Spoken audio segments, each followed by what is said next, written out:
Howdy, partner. Welcome to one of the most northern parts of the United States of America. Travel with me upriver as we talk to a bunch of ladies and fellers as they share their tales of wit and wisdom. That's right, it's time again for Skagit Storytellers. With Liz Duffy.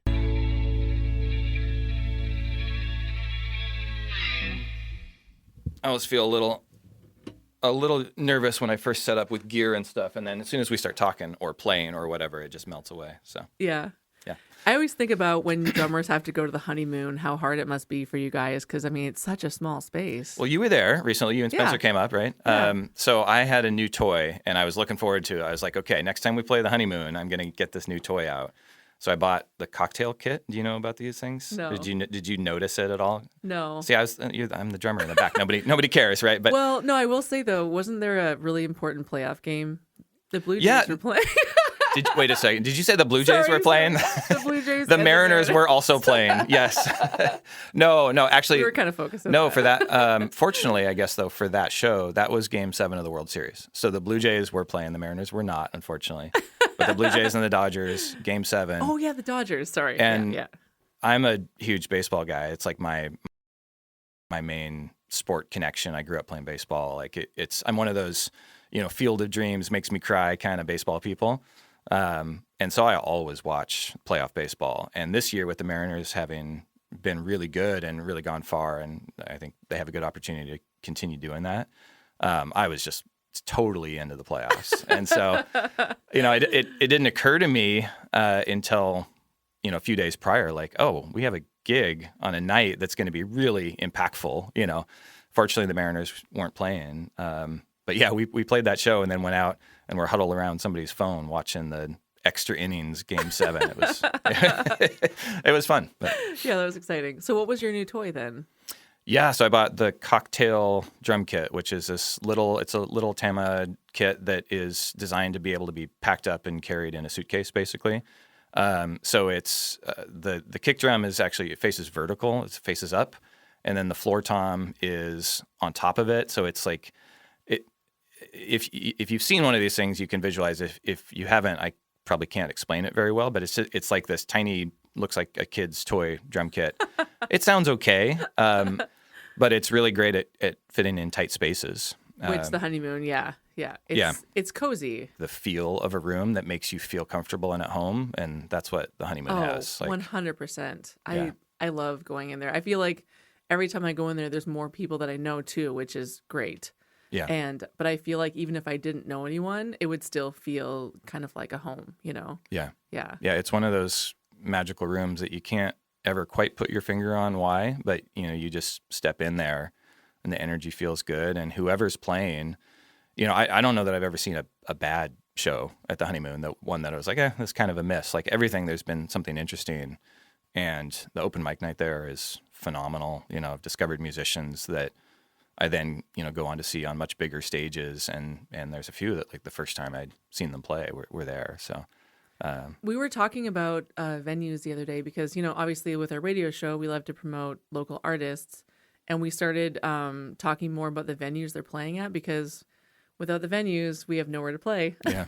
So I was thinking about, obviously, like, great places like the Shakedown and Wild Buffalo are fantastic venues, but then there's venues like Lyman Tavern that I feel like anyone could walk up to Amy and say, can I play for half an hour? And she would say yes. Yeah.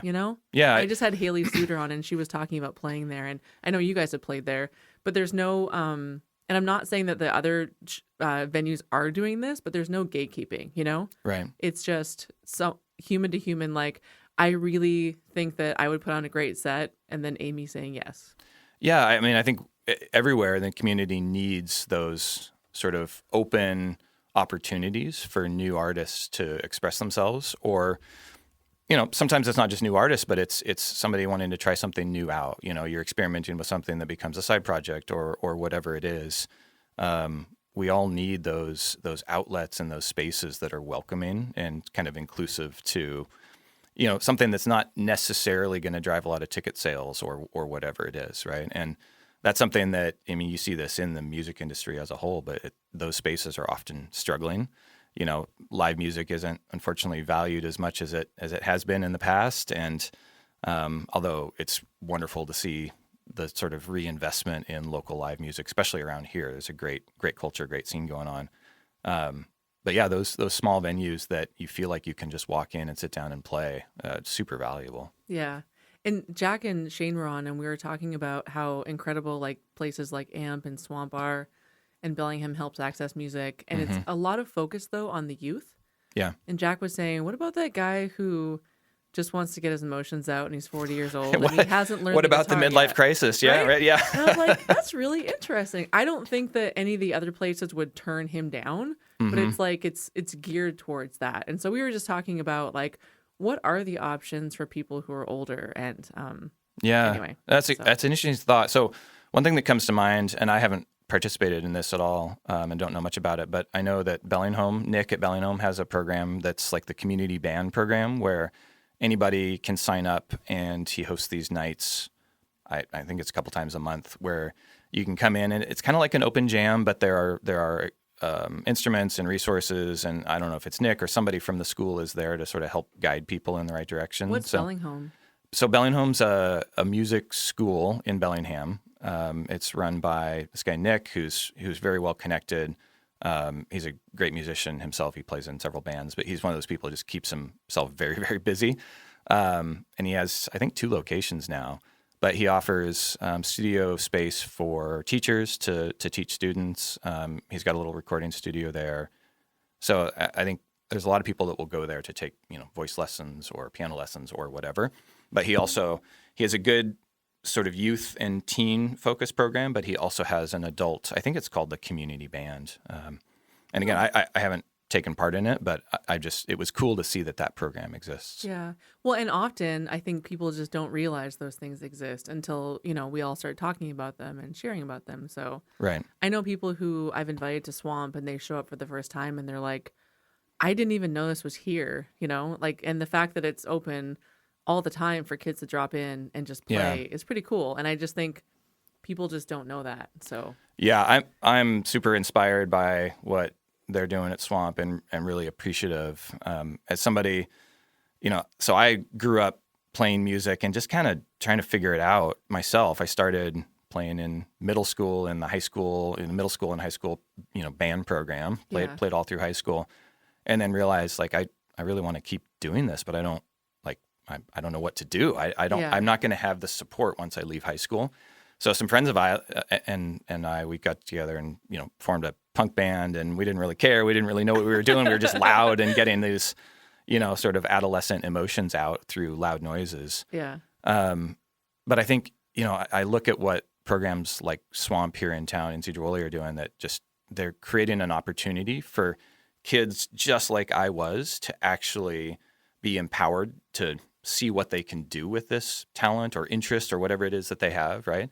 And try out different instruments, play together in different configurations, have actually a stage where they have an audience that comes in. It's amazing. So yeah, it's pretty cool.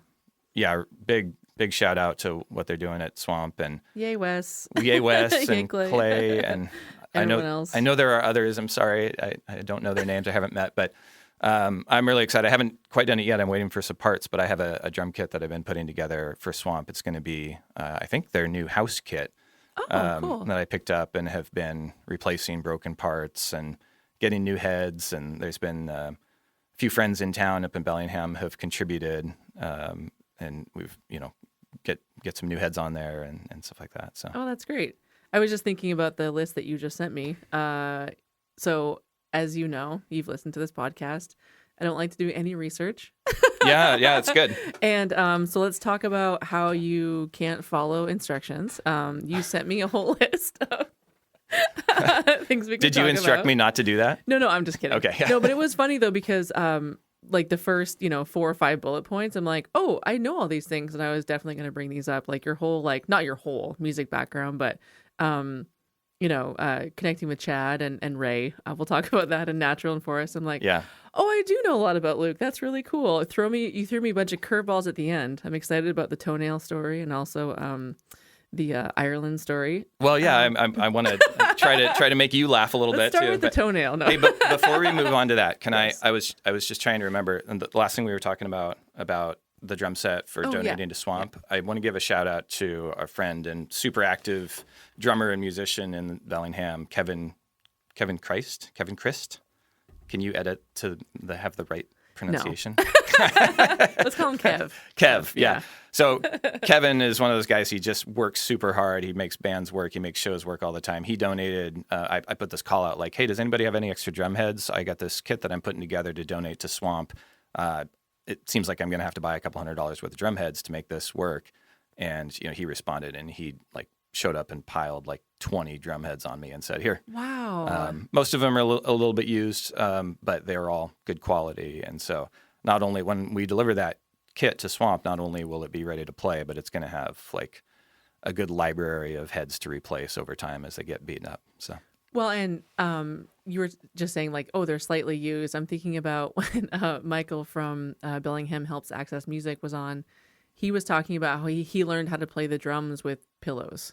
Same. Yeah. Yeah. So, I mean, slightly used drum heads are pretty awesome compared Yeah. to that. Yeah. I mean, that's another great call out for organizations like Swamp and Bellingham Helps Access Music, right? I mean, I learned in middle school and then in high school in the high school band program where I was sort of being taught rudiments and being taught how to read music and things like that.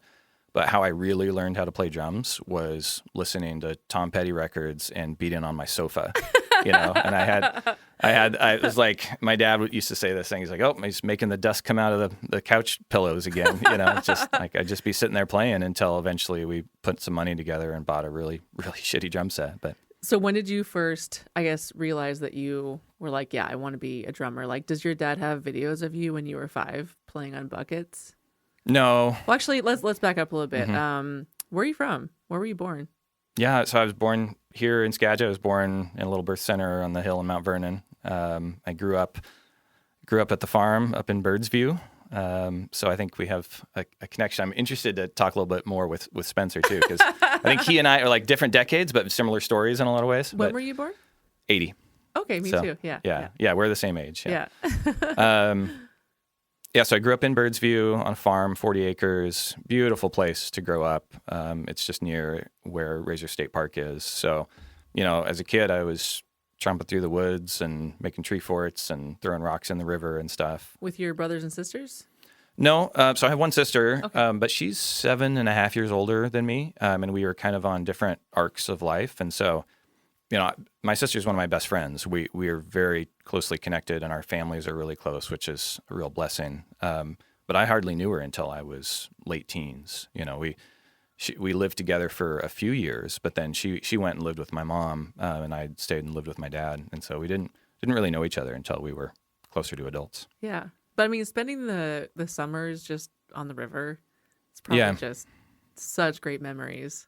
Yeah, it was. I mean, I didn't know how lucky I was to grow up. I grew up with woods and fields and the river and, the creek. And it was a wonderful childhood. But, at the time, it was just normal. It's just how I grew up. And, I had friends and I wanted to do these things and I wanted to see the world. And that didn't really come easy when you grew up in the concrete school district. And so. Oh, yeah. So you went to concrete your whole career. Yeah, my career was, my school career was unusual. I think like a lot of creative types, or I don't really consider myself to be all that creative, but like a lot of people who end up in music or the arts, I feel like I wasn't a particularly good focused student. My brain really needed to be engaged in things that it was really interested in, and sort of the public school curriculum didn't always do that for me. And the way that I sort of coped with that was by going through it pretty quickly. So I skipped a grade, I graduated early, I did running start and all that kind of stuff. And, looking back, I didn't know what I was doing at the time. Looking back on it, I was like trying to get out. I was trying to go do something bigger in the world, right? And I didn't know how lucky I was to be growing up where, it's such a beautiful place that we live here. Yeah. And as a kid, I kind of wish I was able to slow down and just appreciate that more. But I'm also really grateful for the life that I've had. And, I left Skagit, went to the city, did all that stuff, focused on my career, met my wife. It's been a wonderful part of my life, and started this family of my 2 kids. And my wife, Jahan, she grew up in a small town as well, and so we both, we loved the time in the city. We both really connected with it well. But I think once we started to, think about family and think about what life would look like in the long run, we both kind of wanted to get back to a community that we felt more at home in. So Yeah. And you guys are in Bellingham? yep. Yeah. We moved back to Bellingham, and for me, I mean, there's that kind of the joke about the curse of Bellingham. Like once you're there, you never leave. Oh, is that a curse? I didn't know that. Yeah, people talk about it. I mean, so many people move there for school, right? And then they're there for a while, and then they leave because not really a lot of opportunities. But so many of us just want to come back, and I was one of those. So I lived there for a few years in the early 2000s after moving out of Skagit, and then moved to Seattle for job opportunities and stuff. But I always wanted to get back, and so it's been really rewarding to come back with my family and get to introduce my wife to the community and see my kids growing up there. So. Well, and your dad still lives in Birdsview, so Mm-hmm. to take your kids to the property that you grew up on, Yeah. that's like becoming more and more rare these days. So I think that's pretty cool too. I was going to say one thing that you also have in common with Spencer, I don't know if you knew this, was he also skipped a grade. Oh, really? Yes. Wow. So you're both highly intelligent drummers. or overactive minds, at least, right? Like, yeah, So, no. yeah. So when did you start messing around with the couch on the drums? Was that when you were in? It was primary? kind of middle school. I don't remember exactly. It was. Did your dad play lots of music growing up? There was a lot of music in the house. My dad, he had instruments. Mostly, he was a singer. Your dad plays. Yeah. And he's a really great singer. And of course, I didn't necessarily realize that, but he was a baritone, and he sang in the Skagit chorale. He sang with some other groups. He also did some like musical theater, which is funny because I grew up with this sort of vision of my dad as, pretty introverted, kind of a hermit type of a guy on the farm. Wonderful, wonderful person though. Really sweet and kind. And, but he was in lead roles in musical theater, here in the Valley, when I was a little kid, and I was just sort of around that, it's another rehearsal night where we got to go hang out for a couple hours on a Tuesday night or whatever it was. But yeah, it's normal for you. But yeah, I was just in the theater and around it, and listening to what I now understand to be great singers performing their art, and it kind of seeps into you at some point, right? Yeah. And then looking back, there's more of that in my family. Like my grandmother was an incredibly talented classical harpist. She went to Juilliard when she was young it would have been the 1930s. And she had a really promising career, in the 1930s. And then in the early 40s, she met my grandfather just prior to the U.S. getting involved in World War II. And, they connected, and then she did what women of that era did, which is she settled down and formed a home and supported her, her partner, her husband. And she always continued to play music, but she didn't really pursue a career. And so when I was a kid, I'd go visit them, and they have this beautiful gilded harp that I now know much more about than I did then. But at the time, it was just this massive, it felt like infinitely tall, but it really was. It was like 6.5, 7 feet tall, something like that. Really? Yeah, it's the full size orchestra harp, right? Wow. And she would play that occasionally. So it was something that was definitely in my life. I would see it and be around it, but it didn't necessarily feel as special as what I now understand it is. She could have easily played in any symphony in the country, really. And then kind of a cool story. I don't know if this really fits in the conversation, but that harp is really special. It was built in the 1920s. This company called Lyon and Healy, which, if you know harps, is a really big name. I don't know harps, so I didn't know anything about it. But she passed away, and then when my grandfather was kind of slowing down and downsizing, we ended up realizing that this harp doesn't really belong in our family. Nobody's playing it, and we looked to sell it. And there was a young woman from northern Italy who saw this harp listed in Seattle. And her career was really taking off. And she said, this is the harp. Her harp mentor, told her, like, this is what you want to find. You want to find a Lyon and Healy harp from these years in the 20s, from this factory. And then this was the one in the world that was available. So her family flew over here and looked at this harp, and, it was beautiful, but it wasn't ready to be put in a major concert hall. So they bought it, and we gave them a really good deal. I don't remember, don't really need to talk numbers, but it was a very valuable instrument that for us, we just really wanted it to be in her hands, right? It wasn't about trying to make any money in the family.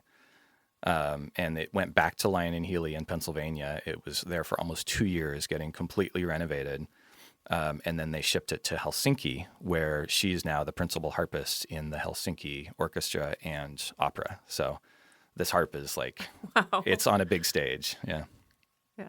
Just like your grandma should have been, Yeah. I mean, that for us, it's actually a really kind of an emotional connection. And we feel really fortunate that this woman, Stefania, kind of feels that too. She feels a connection to our family because, for us, seeing that harp and seeing her play, it really is sort of representative of, our grandmother. She calls the harp Frances. That was my grandmother's name. So, Oh, that's so sweet. yeah. And she has like 3 of these harps that are provided by the orchestra. But for special occasions or when she's soloing, she brings Frances out. And Wow, that's so cool. that's pretty wonderful. That's great. Wow. So, I mean, music was in your blood for sure. Yeah. I mean, in a sort of removed peripheral way, right? Yeah. I listen to people, people who come from musician families talk, and, I was listening to the episode that you recorded recently with Morgan McHugh, who is one of my favorite local artists, incredible songwriter, particularly for his age. He writes, I want to talk more about songwriting and that touch, but he has that touch, right? Where he has that empathetic songwriting ability where he writes a song and you listen to it and you're like, he has no business writing that song with so much emotion and so much empathy for somebody else's story at the age he is. It's amazing. But he grew up in a musical family. I remember seeing his dad play. Oh, really? So Cool. he was surrounded by this sort of example of, if you have this art inside of you, let it out. This is, you can do this, right? I didn't feel like I quite had that, but it was always there in the background. My parents played. Even before I was born, my parents played kind of like old-time Americana music. My mom started getting into Irish music later in life and has had a really amazing journey with that. Like she goes and travels around Ireland, and she's recognized in these, pubs way out in the West, in these, small towns and stuff. Really? And, Oh, wow. yeah. What does she play? She plays the flute and the concertina, which is, the little like mini button accordion. Oh, wow. And she's very, very good. She got into it later in life, but like really put everything she had into it, and has had some incredible friendships and really good connections that she's made. And it's really kind of become her thing. And she plays quite a bit in this area. She'll put together and she'll join sessions. Are you familiar with traditional Irish music much? No. Okay. Yeah, it's a whole scene, and I've learned about it through her. But it's really cool. It's a very sort of open and welcoming culture that, anybody who plays can come and sit down at these sessions. The true spirit of them. Sometimes these sessions get a little bit more, there's a little bit of gatekeepery, like we want to make sure that only these musicians are playing because we want to play at a higher level or whatever. Is it kind of like an open jam type But thing? it's like an open jam. Okay. But if you think about that in the context of, Irish culture in the days when everything centered around the pub, right? And you'd have people in the village and people in the farms and their surrounding areas, and they'd all come together on a Friday night or whatever it was once a week, and that was entertainment, and everybody would bring their instruments and they would play. Yeah. And anybody who showed up was welcome. And there's a vast repertoire of tunes that they play, but for the most part, kind of everybody knows a lot of these same traditional tunes, and so somebody would just start playing, and everybody else would start joining in, and then they'd play, and then somebody else would start the next one, and they just go all night sometimes. Yeah. And she's had a really rewarding I don't want to call it a career because it's not about performing. It's not about making money or anything like that. It's just about playing music with friends, right? And having a social connection. And so she does that here, and then she travels to Ireland still. She's, late 70s. She still travels to Ireland at least once a year. That's amazing. And she'll travel around. I've had the pleasure of going with her, and we were there for almost Ireland? a month. Yeah. A month? Wow. Yeah. And it's pretty wild to be, traveling around in the West, and we'll go into a pub in this tiny little sleepy village, but you open the door and there's music and there's feeling of connection and friendship, and we'll walk in there and somebody says, "Oh, it's Becky," So You'll have to let me know when she plays next around here. I'd love to see her. She plays almost every week, right? Where does she play? She plays weekly at the Session in Everett, at an Irish pub that I should really know its name. I'm forgetting. She used to play really often here in Mount Vernon and in Bellingham. She does still somewhat selectively. Okay. I think she's playing more or less regularly, I think still, at Sean O'Donnell's out on Highway 20 between Burlington and Anacortes. Oh, okay. Yeah. So there's lots of opportunity to see, but if you're interested in sort of experiencing this culture of traditional Irish music, there's great opportunities all over in town now. Yeah. Cool. And some really, really talented musicians that have gotten into it. So. Yeah. Well, as you know, Spencer is very Irish, so we'll okay. Definitely have to check that out. That's cool. Yeah, and it's not my thing, and so, but I love showing up and just sort of being part of it, and it's really fun, and yeah, just it's a unique experience to see, like, my mom's kind of a big deal in this community.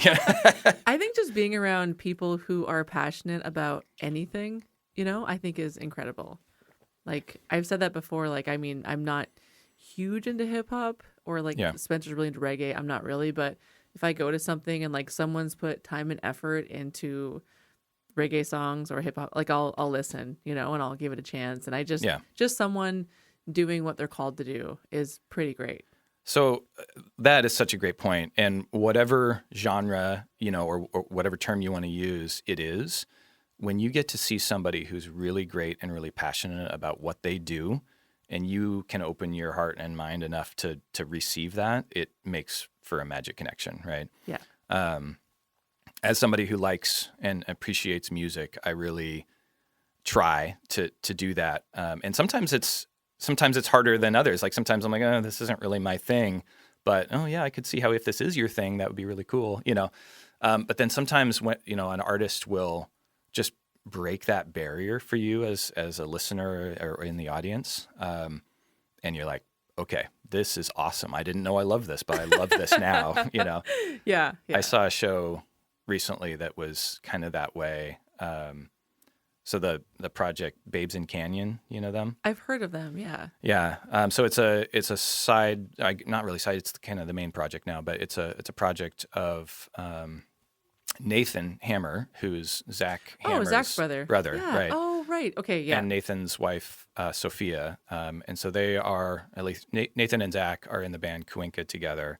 But they all kind of have their other projects, and Nathan and Sophia have Babes in Canyon, and it's like an electronic, not really pop, but electro pop folk. I don't know. Apologies to them. I don't know exactly how to describe it, but it's really, really good. And I went to a show because I was curious. I went to a show at the Wild Buffalo last month, and it's one of those shows you walk in the door and you're like, this is the place to be right now. Oh, that's so cool. And it was just a magical show, super powerful. And it's synthesizer driven pop with ukulele and mandolin, over it. And he's just like, I don't know what this is, but it's good, and it's still not my sort of chosen genre, but I bought the album. I consider myself a fan of this project. Like, they're really good at what they do.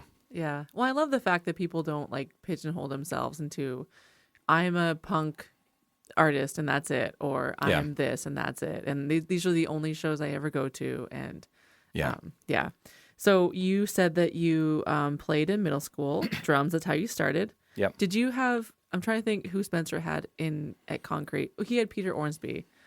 but he probably wasn't around when you were around. Yeah, I think we were kind of different decade. Who was your first band teacher? First band teacher was a woman named Cheryl, and her first name was her maiden name, I think, was Hageman, and then she got married, and I think it was Cheryl Koffel, if I recall. Okay. She was around the Valley, I know, for quite a while. After that, I don't know what happened to her, and if she's still around, I'm sorry. Maybe others are like, yeah, she's right down the street. You should know that. But she was very influential to me because she was that teacher that kind of got through to me and was like, you can do this. Like, this is something that's available to you. And by the way, I think you're pretty good at it, so you should keep doing this. And when you started the drums in middle school, had you got a kit at home? No. So you're still doing the couch. Okay. No, I had the classic, like, I went through a couple of different instruments because... Oh, you didn't start with drums? I didn't start. I mean, I found it pretty quickly. But I was like, I want to play music. Music's around. This sounds like fun.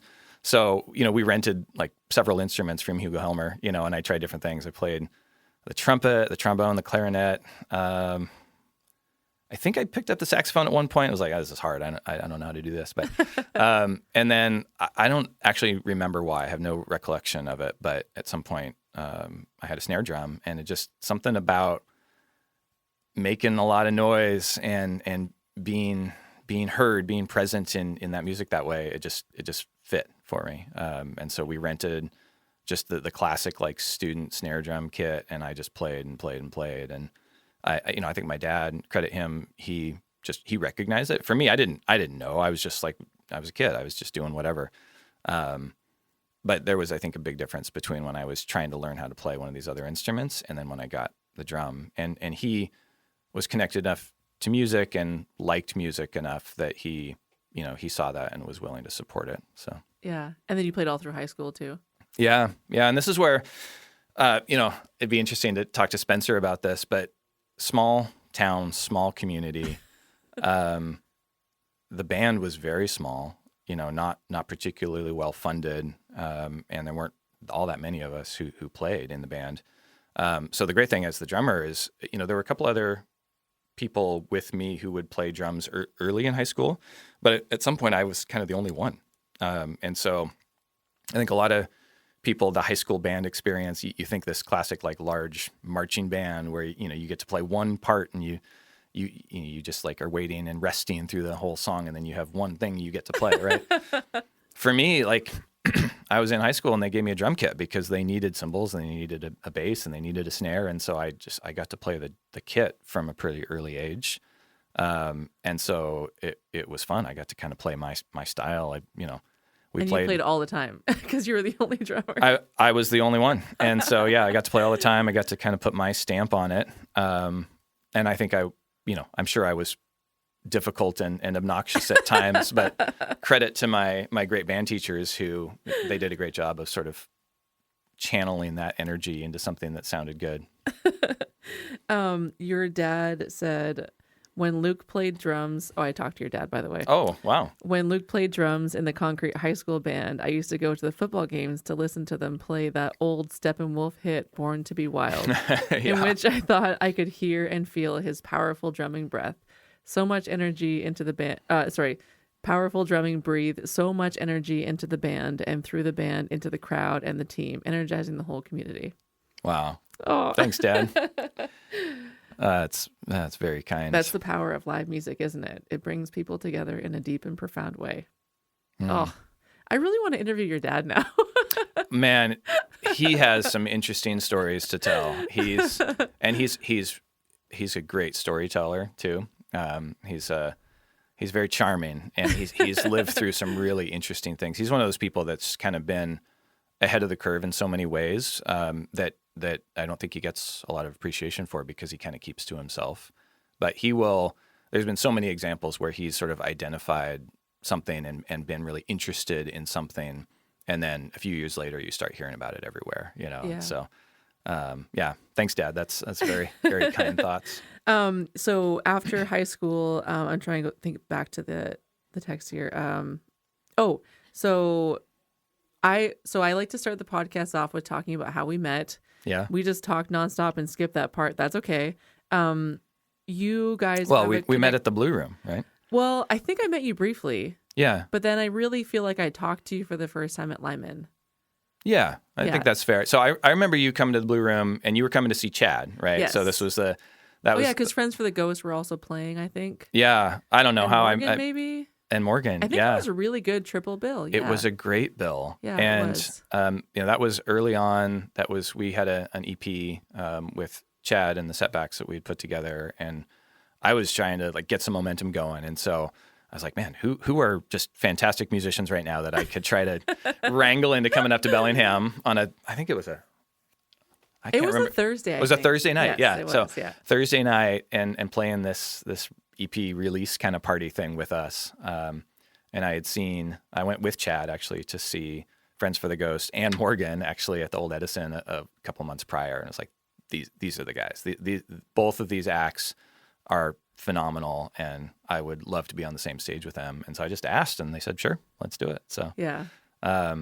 Oh yeah, right. That was your EP release party. I remember that. I remember asking Chad, so like, where is it? Because I want to buy it. And he's like, just blew me off. Like, it's online. I'm like, well, are you gonna like make copies? He's I didn't. Yeah. I'm like, was really surprised till I sat down with Chad and met him and realized what he's like. Yeah. And realizing that like this is like he just has a different purpose for his music and he just needs to get it out, and he needs to get it out. he's not, you know, like I want to sell 200 CDs, you know, like that's not him. So Right. Yeah. So yeah, I remember when I first met him, he mentioned that, oh yeah, my drummer is from Concrete, and I was like, Right. what? I'm married to a drummer from Concrete. Love to hook these guys up. Yeah. I'd love to have. I mean, we had a good chat at Lyman at that show. Yeah, we were sitting with Bob and Lacey, yeah. and I forget how both the of whom I went to school with. But yes, and so yeah, I think that's how I figured out. Oh, you actually are from here, and so what was your connection with Ray? So, Ray Hamilton. So Ray was, I was a kid, and Ray was I was a freshman, a young freshman too, and Ray was, I think, a junior or senior at the time, and he was kind of my mentor, in some ways my idol in that high school insecure, what do I want to be kind of way, right? He was in the lineage of the small band in a small town band, right? Like he was the drummer of Concrete High School band at the time. And he had a lot of friends, and he was, wrapped up in the community, and I just thought he was so cool, and I was this little, like, barely 13-year-old freshman, and was just plucking away at my drum, But he took me under his wing, and he showed me, he taught me a lot. He was really, kind of kind and supportive to me, and I think he also wanted to leave the band in a place when he graduated that, they had a drummer who could play.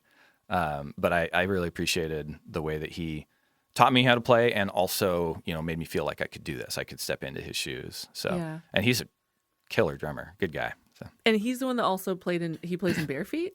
Is that right? Is that how? I don't know. So Bare Feet is playing again now, and I'm apologize. I don't know if he's in it. I think he's always kind of a member, okay. But it just depends on if he can make it to certain gigs or practices. Yeah. I think the core group right now is all the Fichter boys. Yeah. And Spencer and Jason Hogland has started playing a lot. And I think there might be someone else. But yeah, it's just one of those like open door sort of policy bands type thing. Yeah, I've seen in I guess it's the same group more or less, but in the sort of previous era of Bare Feet, seeing them at Birdsview Brewery, like it's such a fun. They put on a really good show. Really talented musicians. It's one of those sort of small town bands that I think gets overlooked or not known outside of the community. But it's a good band. So I was thinking, so Ray passed the torch onto you, and then I'm curious who the drummer was in between you and Spencer, because there were a few, I think. There's a gap there. Yeah. Well, I mean, so Spencer's 13 years younger than us. Yeah. So really, maybe two tops. We got to find out who those guys are and I know. Write this down. I know, and I feel it's funny because here I'm talking about Ray. Ray probably barely remembers me, right?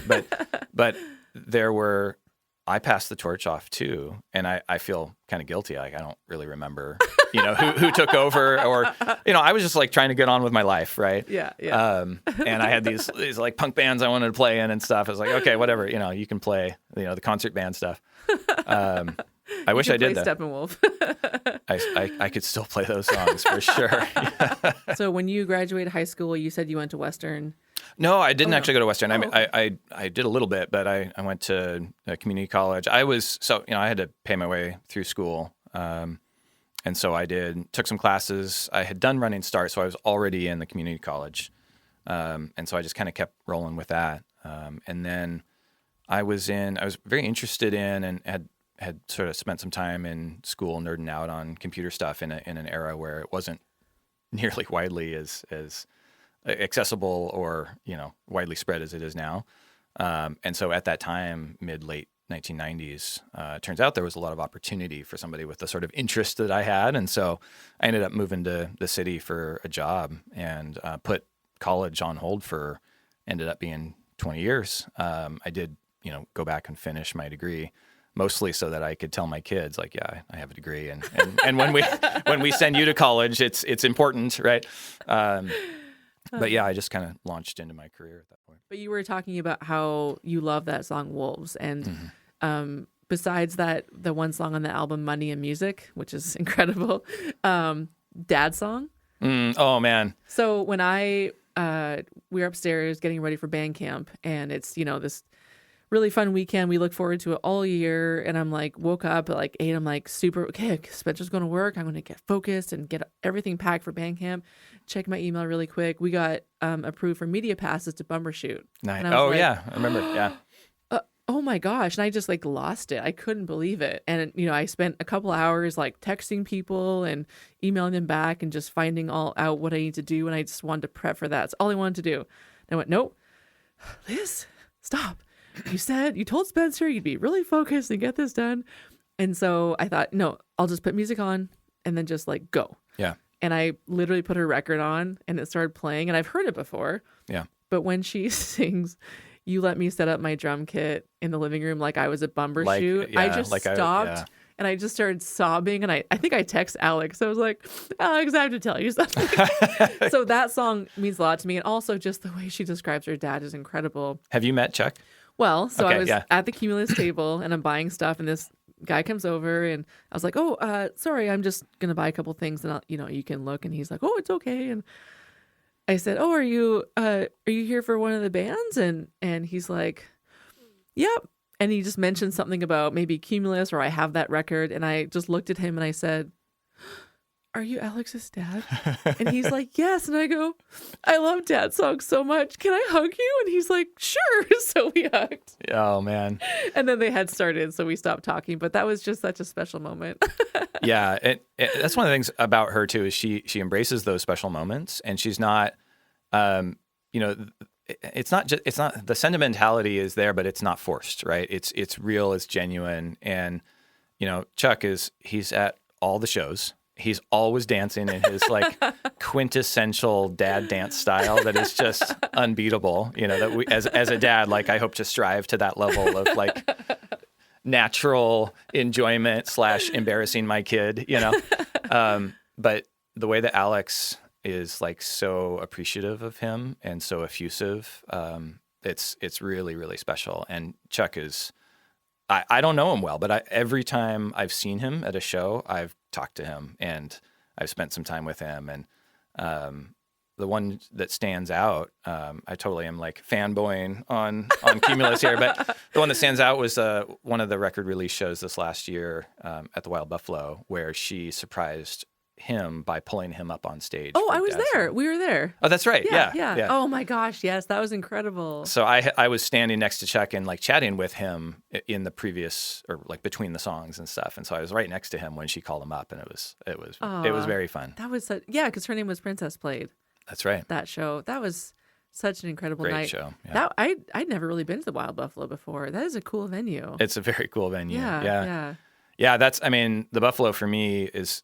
I think they opened when I was living in Bellingham prior. I can't remember exactly the years, but for a lot of years it was just half the size that it is now. But that was one of my like centers of life for several years when I was living there when they were brand new. How did you start getting into your other 2 new bands? Yeah, thanks. So I think as a local drummer, you have to be in at least 3 bands. yeah, it feels that way, and I mean I feel fortunate that it feels like there's a lot of opportunity, but I'm not somebody who just wants to play drums and play with whomever. I feel it's one of the ways I've always just sort of approached life is I really like to support a project, a cause, whatever it is that I feel really strongly about. And so I feel fortunate to have met some of these folks who are playing what I consider to be really great music, and feel welcomed to really support them, not just by playing drums, but also by helping with whatever it is that I can do, helping manage or book or helping with content and, social media and website or whatever it is. Like I really like to support not just the songs, but the artists themselves. So, Chad is continuing, I think, to do some really great work in the studio. He's pulled back from playing live. And that's something that I think I was able to bring more in terms of, setting up shows and interacting with the live music community. So I hope to get a chance to do that again at some point, but right now he's focused elsewhere, and that's totally okay. How's the recording process going? Pretty well. You guys are at Spare Records, right? Yeah. So I'm not actually recording with him right now. Okay. The schedule is such that it wasn't a great fit for me, and so he's working with some studio musicians and Jim. Oh, cool. And from what I understand, it sounds really good. I'm excited to hear what comes out of that, and I'm really eager to support my friend again. But yeah, right now he's on a different path, which is great. But he introduced me to Zach, who I knew of, but Chad helped me make that connection. He's one of those musicians who he's had a lot of success with the band Cuenca. They toured, for 10 years. They pretty much toured constantly. Quite a bit of commercial success. They played the NPR Tiny Desk concert series.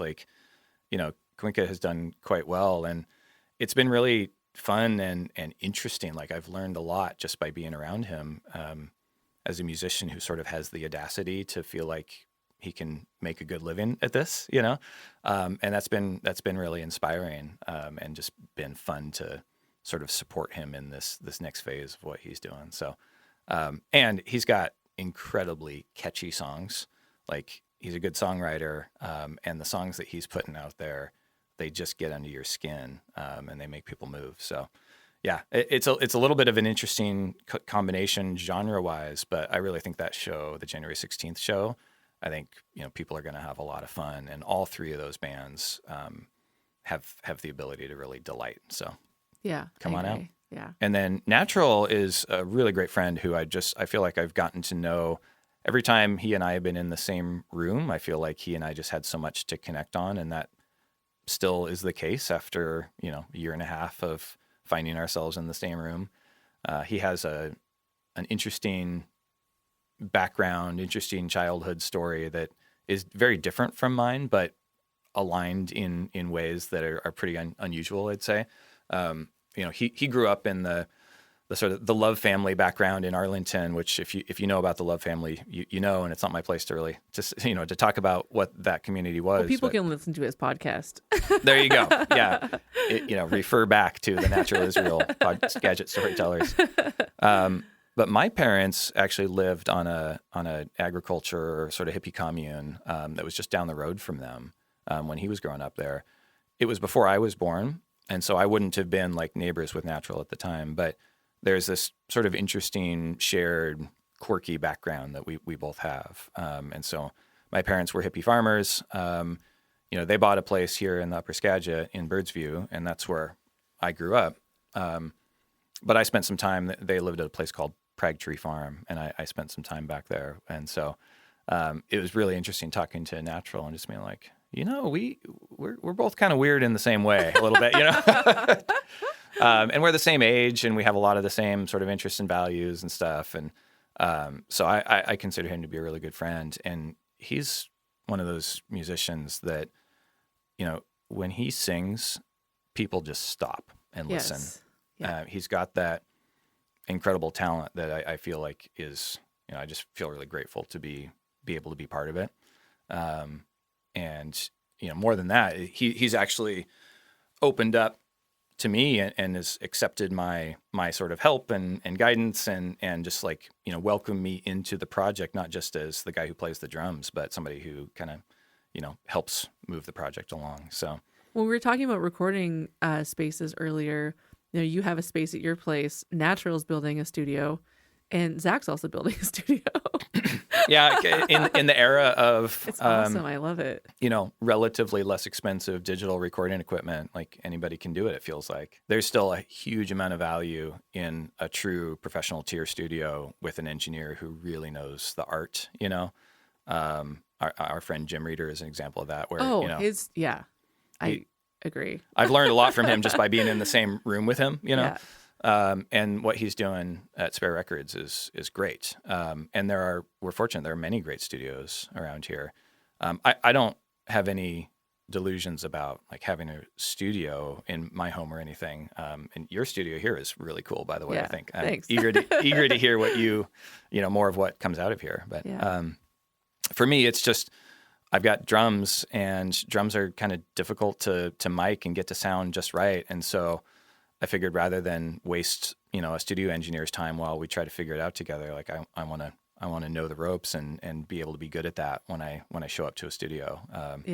And so, I got some mics, I got a board, learned some software, and I don't consider myself to be professional or anything, but I can make drums sound good, and that's, that's important. Well, it's something, and your kids are watching, which I think is really cool. Like, you don't maybe think that like they're absorbing everything that you're doing, but they are. And so I think that's important. Yeah. I mean, like my childhood, right? Just seeing what's possible. And I've tried to be very supportive of any little inkling of interest from my kids. Like, oh, you want to, play this instrument? Sure. Like, here you go. Come on downstairs. Let's play, But mostly as a parent, I just want them to feel whatever it is that they want to do, they can do. And there's not this barrier to, oh, well, it's too noisy, or we have to buy this thing or whatever, right? And they're just like, sure, give it a try, see what. You're definitely one of the one of my guests who's done this more than any other, like really shouting out other people, but really like you kind of deserve a shout out, because I feel like you're one of the biggest music fans. A lot of musicians obviously go to other gigs. Everyone supports each other, but there's just some people who do it slightly more than others, and you're one of them. So shout out to you, Thank Luke. you. It's noticeable. Number one fanboy who also plays the drums, right? Like, no, it all goes back to what we were talking about earlier. Just trying to say the things that we all think, but people don't hear enough sometimes. So.